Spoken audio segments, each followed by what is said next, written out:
Assalamualaikum warahmatullahi wabarakatuh. Pertama-tama kami DPP FPI mengucapkan innalillahi wa inna ilaihi rajiun atas wafatnya, atas syahidnya 6 orang laskar kami yang sedang dalam tugas pengawalan kepada pimpinan kami, yaitu Imam Besar Habib Rizik Syihab. Semoga ke-6 laskar tersebut diterima syahidnya. Yang kedua, kami sampaikan alhamdulillah Imam Besar kami bersama keluarga dan cucunya alhamdulillah dalam keadaan sehat. Ya. Dan saat ini sedang dalam pemulihan sebetulnya. Jadi saya di samping kanan saya perkenalkan dulu adalah Kiai Haji Sobri Lubis, adalah Ketua Umum DPP FPI.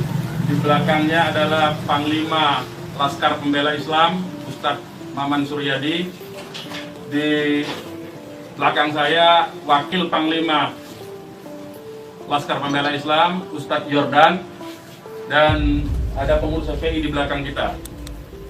Jadi pertama-tama saya mau sampaikan bahwa kami sebelum ada pengumuman dari pihak Polda, yang tadi itu pun kita dapatnya dari televisi, sebelum kita mendengarkan pernyataan dari pihak Polda, itu kita masih menganggap ke-6-nya dalam status hilang. Makanya pernyataan kita yang pertama keluar itu adalah pernyataan statusnya masih dalam keadaan hilang, kita sebutkan. Karena itu pernyataan dibuat pagi hari, ya, sebelum kita mendengar kabar bahwa ke-6-nya sudah syahid. Nah, kemudian saya mau jelaskan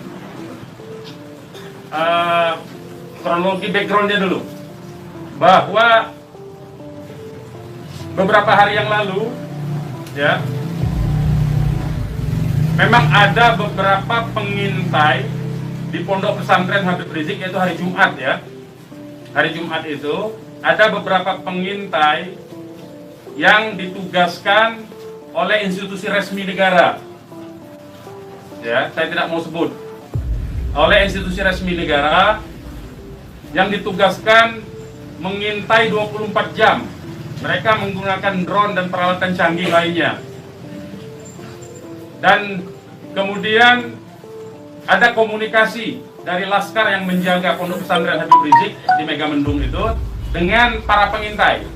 Karena kebetulan mereka terjebak dengan cara pengintaian mereka sendiri yang tidak profesional. Ada komunikasi antara laskar penjaga markas Syariah Megamendung dengan para pengintai. Ya. Ada 3 orang yang berhasil dikomunikasikan dan kita mendapatkan semua data-datanya. Ya, data-datanya kita dapatkan semua, identitasnya kita dapatkan semua, dan ternyata pengintaian itu bukan cuma terjadi di Megamendung, di lokasi Pondok Pesantren Habib Rizik, tetapi juga di Petamburan sini. Posisinya di sebelah sana, ya, posisi para pengintai. Ada foto-fotonya kita dapatkan. Kemudian juga di Sentul yang sempat dilakukan aksi demonstrasi. Artinya yang saya mau sampaikan di sini, Habib Rizik sejak kepulangannya memang diintai 24 jam. Ada 30 orang. Masih di Sentul, 10 orang di Megamendung. Jadi kita sudah tahu sebetulnya. Ya, kita sudah tahu. Nah, setelah proses hari Jumat itu, beliau bersama keluarga meninggalkan tempat istirahat beliau, tempat pemulihan beliau yang tadinya di Megamendung, beliau pindah ke Sentul, ya, pindah ke Sentul. Kemudian Ahad, ya, malam, yaitu hari Minggu pukul 22.30, artinya lebih sekitar setengah 11-an, ya, setengah 11 sampai jam 11 malam. Beliau meninggalkan lokasi dari Sentul untuk menuju ke tempat pengajian keluarga. Pengajian keluarga inti. Saya mau sebutkan, pengajian subuh, ya. Pengajian subuh keluarga inti. Jadi tidak melibatkan pihak mana-mana pun juga. Dengan 4 mobil keluarga. Di dalam mobil ada istri beliau ada anak dan ada menantu. Artinya ada perempuan di dalam mobil itu. Dan ada cucu beliau. 2 orang masih bayi, 3 orang balita. Ya. Jadi di rombongan Habib Rizik itu ada balita, ada bayi dan masih belum 1 tahun dan ada balita. Itu yang saya mau tegaskan. Jadi ini adalah perjalanan keluarga biasa. Beliau mau melakukan pengajian keluarga saja, karena biasa pengajian subuh keluarga. Ya. Nah, di dalam perjalanannya lebih kurang pukul 12.30 artinya setengah 1 malam, rombongan beliau dengan dikawal. Beliau menggunakan keluarga menggunakan 4 kendaraan roda 4 dan dikawal oleh 4 mobil juga oleh laskar. Ya. Nah, di dalam perjalanan ada orang yang menguntit sejak dari keluarnya beliau dari Sentul itu. Ya. Terus dikuntit dan akhirnya para penguntit ini berusaha memotong, entah apa tujuannya. Kita sebut karena kita tidak tahu apakah dia petugas resmi atau bukan, karena dia tidak berseragam, ya. Harus disebut tidak berseragam. Ini orang-orang tidak berseragam. Berusaha memotong rombongan, ya, dan menyetop kendaraan. Nah, para pengawal tentu saja bereaksi untuk melindungi, ya, untuk melindungi Imam Besar Habib Rizik Syihab. Itu reaksi normal, karena memang mereka bertugas untuk mengawal. Reaksi normal. Yang patut diberitahukan kepada teman-teman pers semua, bahwa fitnah besar kalau laskar kita disebut membawa senjata api dan tembak-menembak. Fitnah itu. Laskar kami tidak pernah dibekali dengan senjata api. Kami terbiasa tangan kosong. Kami bukan pengecut. Jadi fitnah, dan ini fitnah luar biasa, pemutarbalikan fakta dengan menyebutkan bahwa laskar yang lebih dahulu menyerang dan melakukan penembakan. Kalau betul itu coba dicek senjata apinya, nomor register senjata apinya, pelurunya itu semua tercatat. Cek saja, silakan dicek. Pasti bukan punya kami, karena kami tidak punya akses terhadap senjata api dan tidak mungkin membeli dari pasar gelap. Ya, jadi bohong sama sekali. Apalagi di FPI, di kartu anggota FPI dan kartu anggota LPI disebutkan bahwa setiap anggota FPI dilarang membawa senjata tajam, senjata api, bahkan dan bahan peledak.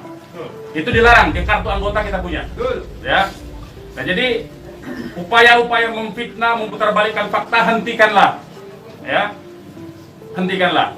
Nah, kemudian kejadiannya, ya, kenapa kami menyatakan laskar kami dalam keadaan hilang? Karena memang kami belum tahu keberadaannya di mana. Itu membuktikan bahwa mereka dibunuh dan dibantai. Ya. Kalau sejak awal tembak-menembak itu berarti dia tewasnya di tempat dong. Tewas di tempat pasti banyak. Semalam saya sendiri sampai jam 3 sudah ngecek dengan teman-teman yang di lapangan, tidak ada jenazah di situ, tidak ada keramaian di situ. Yang ada justru petugas aparat setempat yang ada di lokasi yang diperkirakan di sekitar pintu tol Karawang Timur. Ya, di tengah malam itu saya suruh cek. Begitu saya mendengar ada berita terjadi ada laskar kita yang ditembak, kita suruh cek ke pintu tol Karawang Timur. Ternyata tidak ada mobil laskar di situ.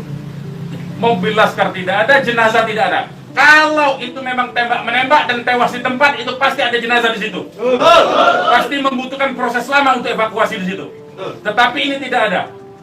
Dan bahkan saudara-saudara perlu ketahui, teman-teman media, sempat salah satu laskar mengirimkan voice note rintihan dari salah satu laskar kita yang ditembak. Itu artinya apa? Itu artinya laskar kami dibawa ke satu tempat dan dibantai di tempat itu. Dibantai di tempat lain. Itu artinya. Dan kemudian waktu kemudian setelah voice note terkirimkan, tidak ada lagi HP dari laskar 6 orang itu yang aktif kita hubungi.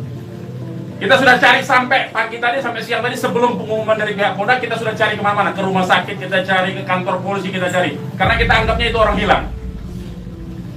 Dan ternyata kemudian ada pengumuman bahwa seperti yang dinyatakan fitnah yang menyatakan tembak menembak itu. Ya. Nah, jadi sekali lagi saya mau katakan tidak betul ya, berdasarkan fakta-fakta dan kronologi yang saya sampaikan bahwa terjadi tembak menembak dan Laskar memiliki senjata api itu tidak betul sama sekali. Itu fitnah besar terhadap kami, fitnah besar terhadap umat Islam. Kami anggap itu upaya memutarbalikkan fakta yang tidak pada tempatnya. Saudara-saudara harus diperhatikan, ini 6 orang ya, 6 orang wafat dibantai, keluarganya ada 1 di dalam, ya, ibunya ada 1 di dalam, ada 1 orang tuanya laki-laki sedang sholat di masjid, ya. Ini anak-anak kita tahu persis, anak-anak ini hanya bentuk kecintaannya mengawal pimpinan kami, imam besar, hanya bentuk pengabdian, tidak memiliki agenda apapun, tidak memiliki senjata api, tidak memiliki bahan peledak dan segala macam bentuk senjata lainnya. Dari kami, saya kira itu